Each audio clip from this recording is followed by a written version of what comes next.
সানা আনসারী নামে একজন নারী মহারাষ্ট্র থেকে সফর করতে করতে সে আল্লাহর ঘর পর্যন্ত যাবে। তাকে যেতে হলে যাওয়া লাগবে প্রতিদিন 25 কিলোমিটার হেঁটে। একজন নারী 25 কিলোমিটার প্রতিদিন হাঁটবে। একা একা যদি এই পথে সে হাঁটতে থাকে নানা রকমের বাধা বিপত্তি আসতে পারে। রওনা হয়েছে আমাদের বাংলাদেশের আলম আলী নামে এক ব্যক্তি, সদুল্লাপুর থানার গাইবান্ধা জেলার। সে পায়ে হেঁটে অলরেডি যাত্রা শুরু করেছে। এক ভাই জানতে চেয়েছে যে পায়ে হেঁটে হজ করার জন্যে গাইবান্ধার সদুল্লাপুরের আলম আলী নামে একজন এবং ভারতের একজন মহিলা পায়ে হেঁটে যাচ্ছে হজ করার জন্যে, ইসলাম এ ব্যাপারে উৎসাহ প্রদান করে কিনা এ বিষয়ে জানতে চাই। ইদানিং এই সময়টাতে দেখতে পাচ্ছি প্রতি বছরই কেউ না কেউ হজ করার জন্য পায়ে হেঁটে যাচ্ছে এবং মিডিয়াতে এটা খুব ফলাও করে প্রচার করা হচ্ছে। যেখানেই যাচ্ছে সেই জায়গাতে সংবর্ধনা দেওয়া হচ্ছে, ফুল দিয়ে ফুলের শুভেচ্ছা জানানো হচ্ছে। এই ফুলের শুভেচ্ছা দেওয়ার কারণে প্রত্যেকটা জায়গায় তারা সমাদৃত হচ্ছে। এটা ইসলাম কতটা সমর্থন করে এ ব্যাপারে মাসআলা কি? আমরা দেখেছি প্রথমে শিহাব চত্বর থেকে শুরু করে আমাদের নাঙ্গলকোটের আলিফ মাহমুদ, এবং সেই ধারাবাহিকতা এখনও কিন্তু বাংলাদেশ থেকে রওনা হয়েছে আমাদের বাংলাদেশের একজন বলা যায় বয়স্ক মানুষ, আলম আলী নামে এক ব্যক্তি, সদুল্লাপুর থানার গাইবান্ধা জেলার আলম আলী নামের এই ব্যক্তি। সে পায়ে হেঁটে অলরেডি যাত্রা শুরু করেছে। প্রতিদিন মিনিমাম 25 কিলোমিটারের উপরে আপনাকে হাঁটতে হবে। এই স্ট্যামিনা কিন্তু আপনার প্রয়োজন।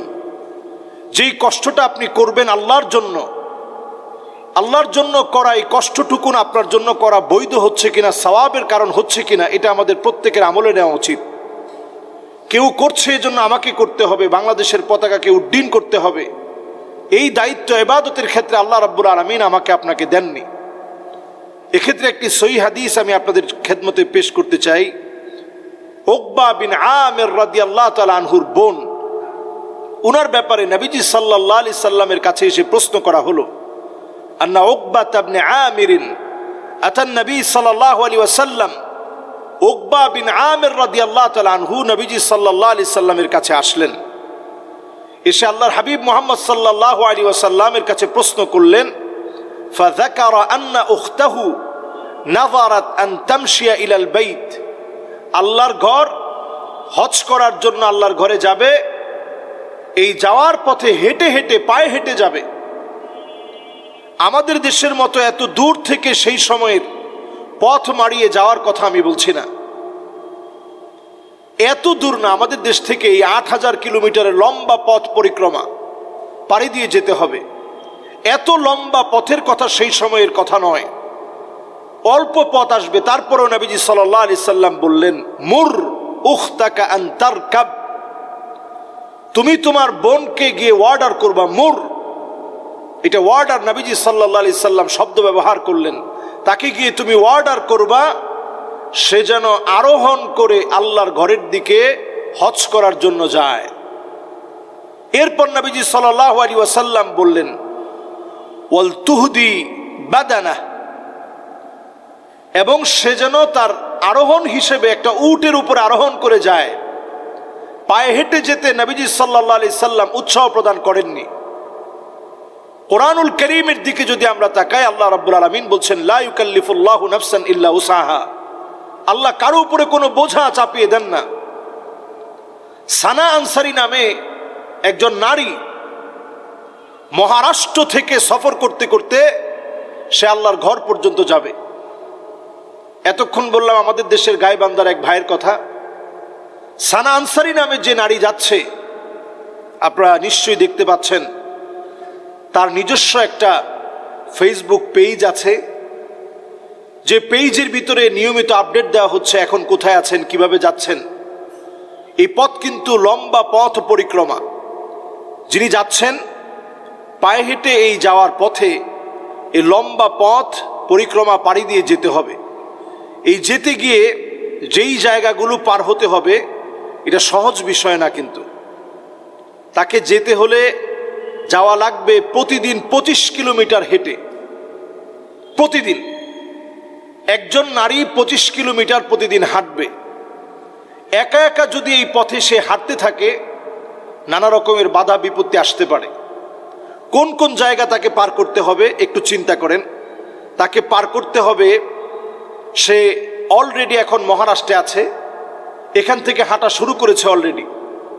তাকে পার করতে হবে গুজরাট, রাজস্থান, হরিয়ানা, পাঞ্জাবের ওয়াগা বর্ডার পার হয়ে পাকিস্তানে পৌঁছাবে। এরপরে সেখান থেকে ইরান, এরপরে ইরাক, এরপরে কুয়েত পাড়ি দিয়ে পৌঁছাবেন সৌদি আরবে। এই হচ্ছে তার পথ পরিক্রমা।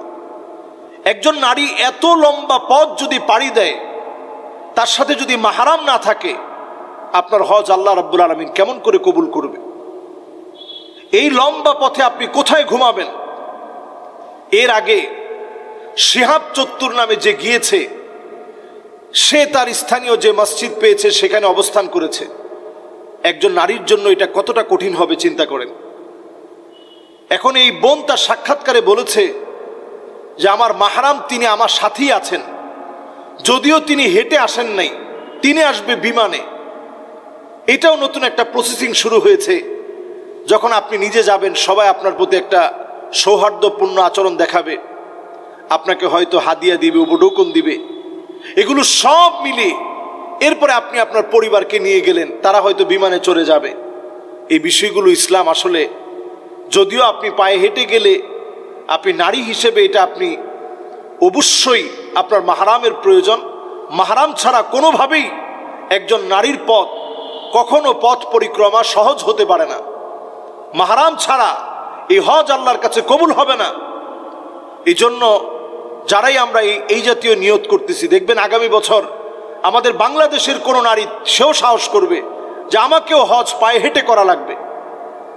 আগে আমরা যেমন দেখতাম বিভিন্ন জন ফেমাস হওয়ার জন্য, গিনিস ওয়ার্ল্ড বুকে নাম লেখানোর জন্য অনেক কিছু করছে, অনেক পাগলামি মানুষ করতো, লম্বা নখ রাখা, লম্বা চুল রাখা, এমনকি মানুষের নিজের গোসল টোসল সব বাদ দিয়ে নানা রকমের একটা উদ্ভট জীবন যাপন করা, এগুলোর মধ্য দিয়ে মানুষ ফেমাস হওয়ার চেষ্টা করত।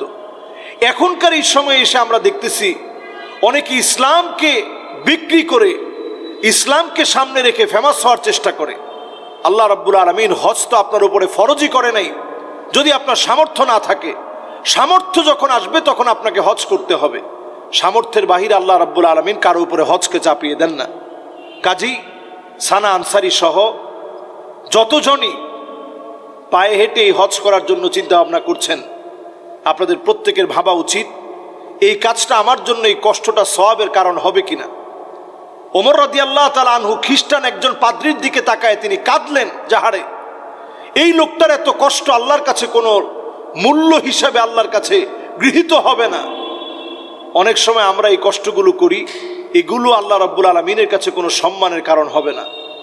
এই জন্য এই বোন যেখানেই যাচ্ছে অনেকে তাকে লাল গালিচা সংবর্ধনা দিচ্ছে, এরপরে তাকে ফুল দিয়ে সুসজ্জিত করা হচ্ছে, এবং সবাই দেখা যাচ্ছে যে ছেলে, তার সঙ্গে অনেকগুলো ছেলে একত্রিত হয়ে হাঁটছে। এই সব বিষয়গুলো ইসলাম কিন্তু সমর্থন করে না। এজন্য আমাদেরকে প্রত্যেকটা কাজ করার আগে সতর্ক হয়ে ইসলামের সমর্থন সওয়াবের কারণ কিনা এই সব বিষয়গুলো আমাকে চিন্তা ভাবনা করে এরপরে কাজ করতে হবে। এবং দেখুন, এই মহিলা সাথে একটা ছাতা আর 10 কেজির একটা ব্যাগ নিয়েছে। এখানে তার কিছু কাপড় চোপড়, হিজাব, বোরকা এগুলো নিয়েছে, বিছনার চাদর, সামান্য কিছু খাবার নিয়েছে। তো এই যে হাঁটার পথে এগুলো কিন্তু যথেষ্ট হবে না। বিভিন্ন জনের বাড়িতে যাওয়া, এটাও যে কোনো সময় ফিতনা এর কারণ হতে পারে। আল্লাহ রাব্বুল আলামিনের কাছে আমরা ফরিয়াদ করি এই জাতীয় সকল ফিতনা থেকে আল্লাহ আমাদেরকে হেফাজত করুক। আসসালামু আলাইকুম ওয়া রাহমাতুল্লাহি ওয়া বারাকাতুহু।